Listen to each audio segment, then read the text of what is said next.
Great day, everyone, and thanks for tuning in to the Strategic Possibilities Show, where we discuss success and growth to help you launch potential in your personal and professional life. My name is Emmett Ferguson, and I am your host. And today I am so lucky to have my friend Vladimir Dukoski on this episode. And Vladimir lives in Portugal. So for anyone out there, if you ever want to meet somebody who's just got a positive attitude about things, reach out to him. And I will have his information on here at the end of the show. But as we're going through this, Vladimir wanted to help share some amazing ideas on how your environment influences your life, as well as how you can change your environment so that you have an opportunity to live a better life, so that you can have an opportunity to, create the life that you want. So, Vladimir, can you share a little bit about how you even got started to realize this, or like what inspired this type of thinking?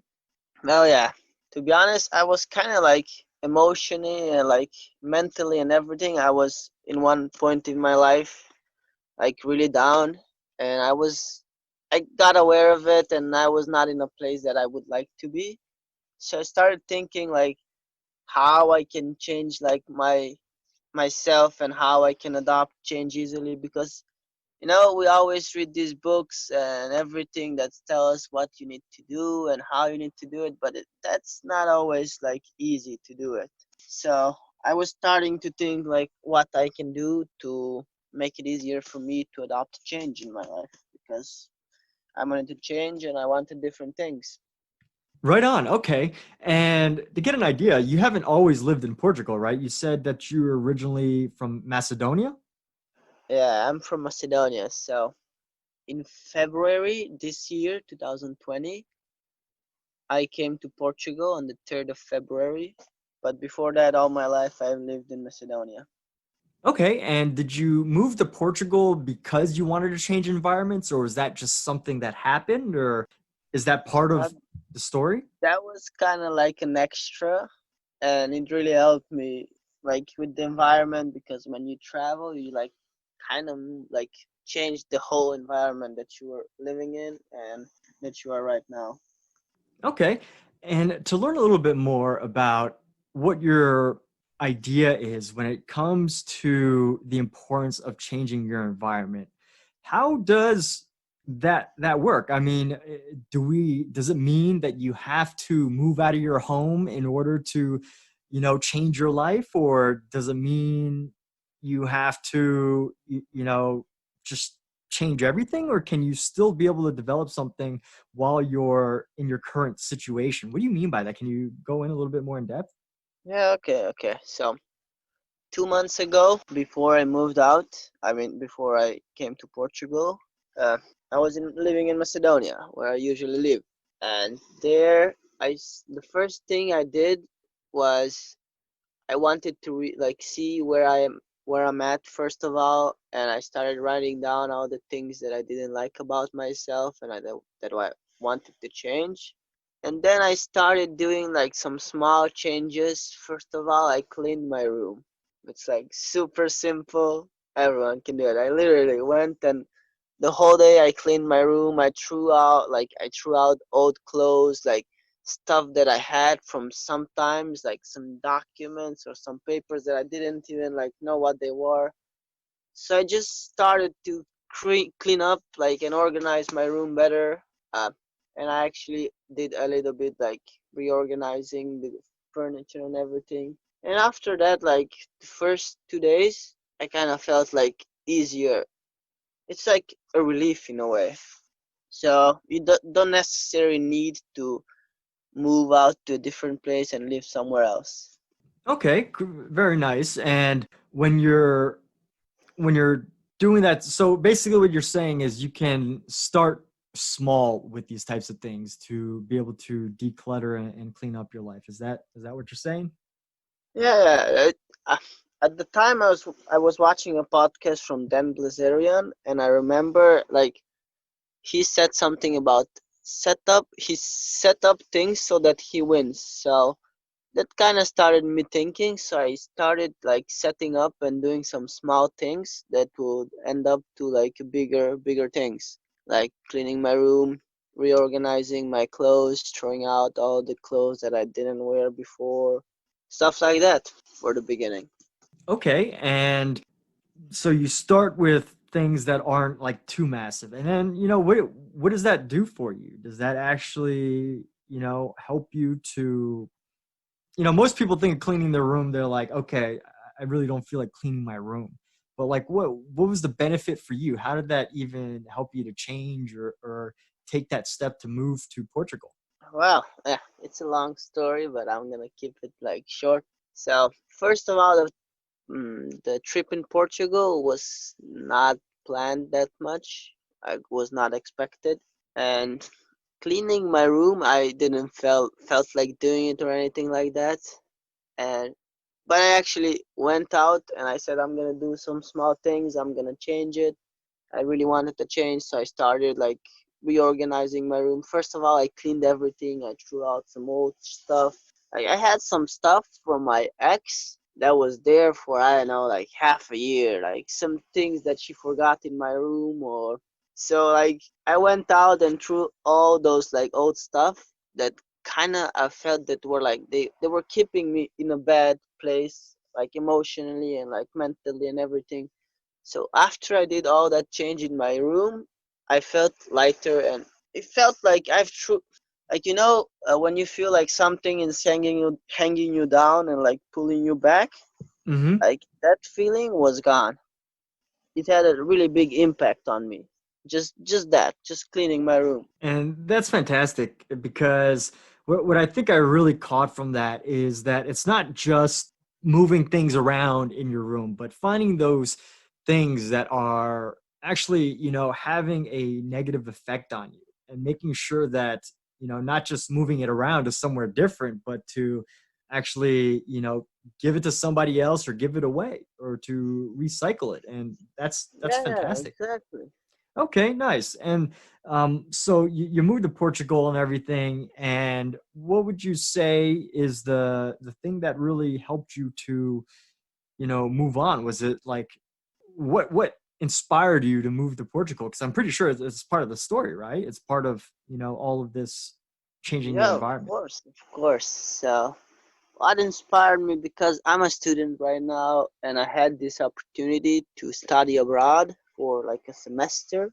So I applied and I wanted to go to different places, but then at the end I chose Portugal. So in the midst while I was changing all of that like with my room and then I started like changing the information that I get on daily basis. I started reading some nice books. I started watching like different things that I usually do, meeting different people, and also like what I changed was like I also changed my appearance. And at some point, while all this change was happening, I was easily adopting any change that I want. And then I got news that I was accepted to go to Portugal, and also that my visa was approved. So when that all happened, I just came to Portugal basically. Hey, that's great. And for a lot of people, that move can be very big. So give us an idea. I mean, how big is the difference in living in Macedonia versus living in Portugal? It's like completely different. How can I say? Like everything that was holding me back, like in Macedonia, like people I knew and everything that I was there. Like here, I can start off brand new and like I can like literally I started a new life. I was the person that I have set out for myself to be, and I was doing the things that I wanted. Like there was nothing holding me back because it's like a clean slate and you start creating it how you want it. Nice. And that can be very scary for some people. And it doesn't sound like you were, you definitely sound like someone who's more adventurous and that, something, an idea like that doesn't really scare you. But there are probably a lot of people out there who choose not to take on that type of adventure, take on that kind of risk, to do something like that. So, earlier you were talking about change and how, certain things Mm. change you. So what would you say for somebody who's maybe scared of change, or somebody who, isn't sure or feels uncomfortable? What can they do if there is even that tiny part of them that wants to do something like move to a completely different country? So I can say first of all that I was not. I mean, I was scared as fuck. Like literally, I was scared. I didn't know where I was going. I mean, I know that I was going in Portugal, Porto, but I have never been here before. I didn't know the people that I would meet. I didn't know like where. I didn't know like literally the house. I knew where I was gonna live in, but still, it's afraid because new environment. I'm living on my own. I have to take care of myself. I have to like wash my clothes, cook my own meals, and like I literally have to do everything on my own, and it was scary. But I always try to do this when I'm afraid of something. I try to confront it because I've seen that at the end, when you confront something that you're afraid of, you feel really satisfied, and there's like a specific feeling of I like when you go over something you're afraid of, you feel accomplished, and there's like a really unique feeling about this I cannot express. So I know that when I face something that I'm afraid of, it makes me feel alive actually. Okay, hey, that's awesome. So basically you found the excitement out of it, and is that what motivated you? Yeah, I found it excitement, and I knew that I don't know what's gonna happen, but whatever is gonna happen, I will learn and I will figure out how to deal with it. Okay, and that's great. That's great. But and thinking about it for, the person who isn't, as confident doing that, right? Like making changes in their life, especially big ones like yours. What do you think, helps to separate you, that has helped you to, develop that confidence or that courage? Well, I have like self conversations, so I'm analyzing like what's the worst that can happen. If I don't like it, I'll just come back with an airplane because that's how I came. And you just think about what's like the worst that had happened and what's the best thing that can happen. So and you just analyze. Yeah, okay. Hey, that's a very straightforward. And, here's the other thing is and I think you're doing a great job of touching on this, is the fact that a lot of people, when they think about what's the worst that can happen, it sounds like for you, it was very simple, it was, oh, I could just fly back on a plane. Whereas a lot of people, they might think, oh, well, I'll move to a new country and I've got no family and I'm going to go broke and I'm not going to be able to afford a plane ticket back. And then people are going to steal my luggage and then I'm not going to be able to make it back. And then all those like wild things. And I think you're doing a great job of helping to bring that idea out, in the sense that, maybe the worst case situation is not that bad. The worst case situation is you might just have to fly back. Yeah, exactly. I mean, there's a lot of things that may happen. I mean, if we see about it, some things are even like really fun, like funny. Okay, let's say like the worst thing that can happen right now, I'm sitting in a cave watching the sea, the ocean actually, and this cave can collapse on me, but I'm still here. So it's kind of funny if you think about it. This cave has been here for who knows how much time, and like the possibility of it's like almost zero. So also like stuff like that, like someone stealing your luggage and everything, it's like really low and like almost Yeah. close to zero. Yeah. It is very low. Right. Yeah, And it can happen to right. anyone, right? But what's like the possibility, like of I don't know anyone that has their luggage stolen, and I know a lot of people that travel. That's fantastic. Okay, so you just said something that was interesting. So you're sitting in a cave right now? Is that what you said? Yeah, I'm sitting in a cave. All right. Can you is it like can you go a little bit further about what's going on there? Well, on this beach, it's like really specific beach, so it has sand everywhere, and here and there it has some rocks, like really tall, 10 meter, 15, 20 meter tall rocks. Some rocks are even like in the middle of the beach and surrounded by sand. And here I'm close to the kind of like cliff. I don't know how do you call it, like it's like a small mountain that's next to me, and it's just steep, and it's like some hole formation close to the sand, like 2 meter, 4 meter one. So it's not really a big cave, but it's like a small opening. Okay, and I just want to clarify, you're not living there, right? You're just hanging out there for. The cave? No, I'm not Okay. living in the cave. Okay.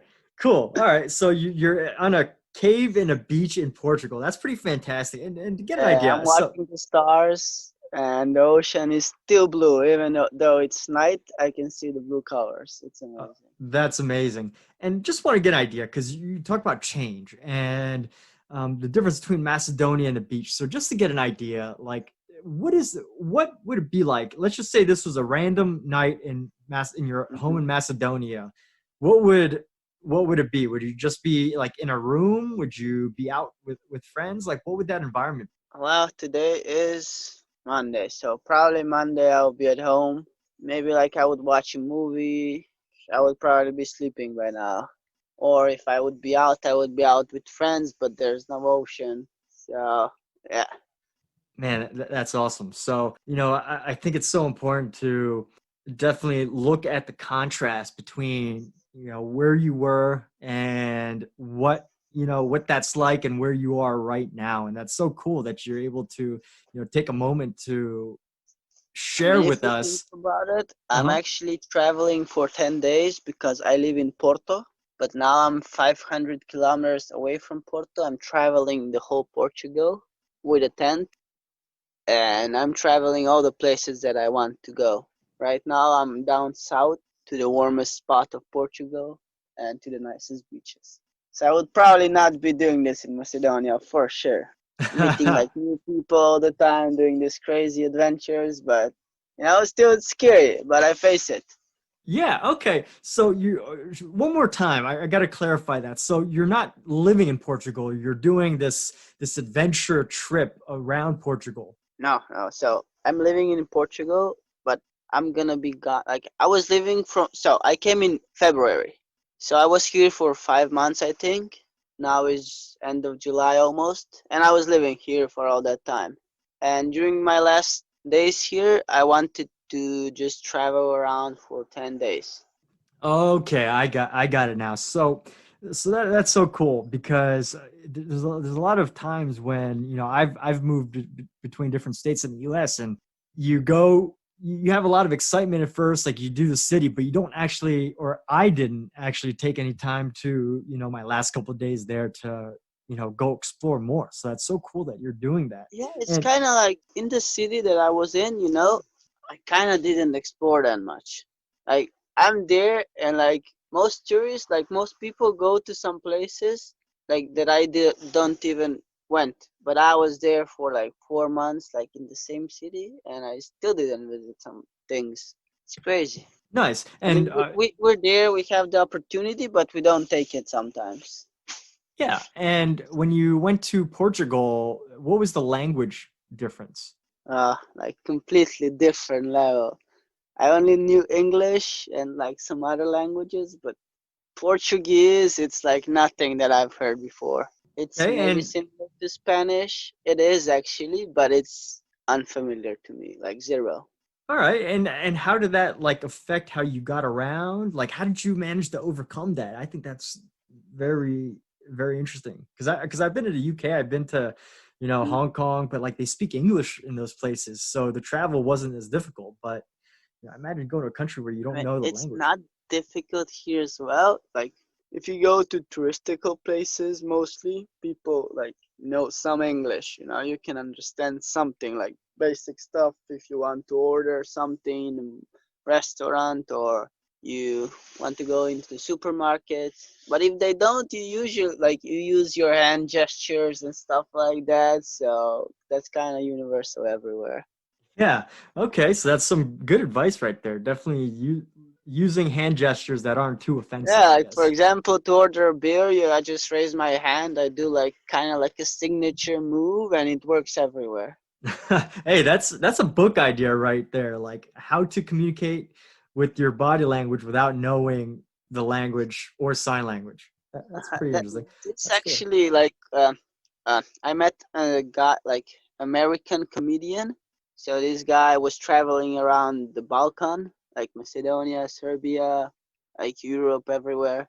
And we were talking, and he told me that like this thing, like because he travels a lot and doesn't know the language, he told me like that hand gestures and like movements like those like universal everywhere. Also, if you want a toilet, he just did some funny fart noises and they understand. Hey, that's fantastic, and it makes them laugh too. So Yeah, it's two things right there. Hey, that's awesome. Good. That's cool. That's cool advice. Be funny while you're traveling. And okay, so you're doing this travel adventure thing right now, and on top of just taking the time to go in a tent and explore the beaches and explore all the different areas. What are your suggestions on meeting people that are in a country that doesn't speak the same language as you? well, what am my opinion? I know you just go, and at first you can like learn some like basic words in their language. They always respect when you're a foreigner trying to speak their language, so you can learn like hello, which is hola here, or like good morning, bom dia. And they see that like you're a tourist because they can understand your accent is not right, for sure. And it's always interesting even if they don't know English. I've like had this opportunity a couple times. They still kind of want to communicate, and like where there's a will there's a way. So like both of the sides try to communicate like some of their like native words and some English that they know. So it's kind of funny to see that, but like they're still trying to communicate with you even though they don't know English or you don't know Portuguese. There's still a communication going on. Yeah, yeah. There's a universal, like, just I guess sort of way to, connect human to human in a way is what I'm Yeah, getting. yeah. Yeah. And Okay. now we have internet, so Google Translate is really helpful. Yeah. All right. And it's awesome that you're sharing the story here. Are you documenting this? Is this on like, are you keeping a journal and you're going to write a book, or is this on Instagram? Because this sounds like a really cool Well, adventure that you're taking. the thing on Instagram, I have Instagram, and that's just for me, kind of, so I know where I've been, the things that I've visited, the people that I met. But actually, I'm writing a book like about how to reach from point zero, which was me like being in the place that I didn't want it to be, like mentally and emotionally down, to the place that you want to be, successful you, like the next level you. But the book, it's not like a book, it's more like a journal of the things that I'm doing, what's working, what's not, and the results. And maybe when I reach the places that I want, the like, how do I say, like when I achieve the goals that I've set more for myself, financially, like emotionally, also like with relationships with people, when I reach all those goals that I set up for myself in the beginning, maybe at that point I'll publish the book because I can say that this worked for me. I have proof. I'm the proof. But before that, I don't think I'll do anything with the book. Okay, hey, that's definitely one way to tell your story. Definitely a reward to reward yourself with sharing your story with everybody. That's fantastic. Okay, very nice. It's And not like for to gain money or publicity or anything. It's more for me because it kind of helps me focus. Because maybe not every day, but once in a while, I write down the things that I've did that worked, that didn't work, and like kind of like journal stuff. yeah, hey, that's wonderful. Okay, very nice. So, for the world, Vladimir Dukoski, am I pronouncing that end right? Vladimir Dukoski. Vladimir Dukoski. And what's next for you? Are you if someone wanted to like reach out and learn more about your travel adventures or anything like that, what would be the best way to get in contact with you? Well, the WhatsApp is really useful because I'm always online there most of the time. And also by email, they can contact me if they want. And social medias works as well, like Instagram. Okay. All right. Very nice. And Do all I of that. share the?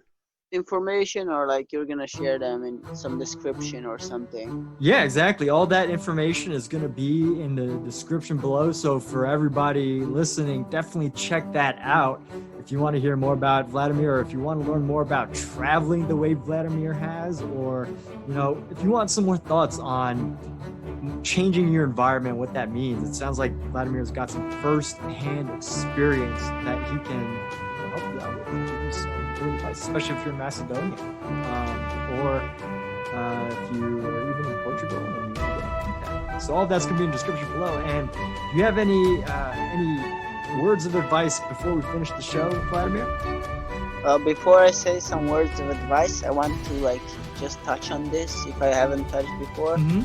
So when I say environment, don't think just about what's physically surrounding you, but it's more about everything. Or I think I've said this before in the beginning. Like the people, the thoughts, the information, a lot of things that are around you.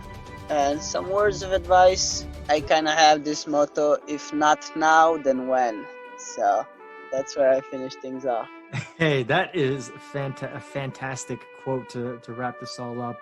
And, thank you for wrapping up that final thought that helped to really summarize the beginning of, not just the environment, but everything around you. So that's great. And with that, thank you so much for sharing your story on the show, Vladimir, and connecting. And for everybody else, have a wonderful night. Good night, as you say, boa noite in Portuguese. And it was my pleasure participating in this podcast.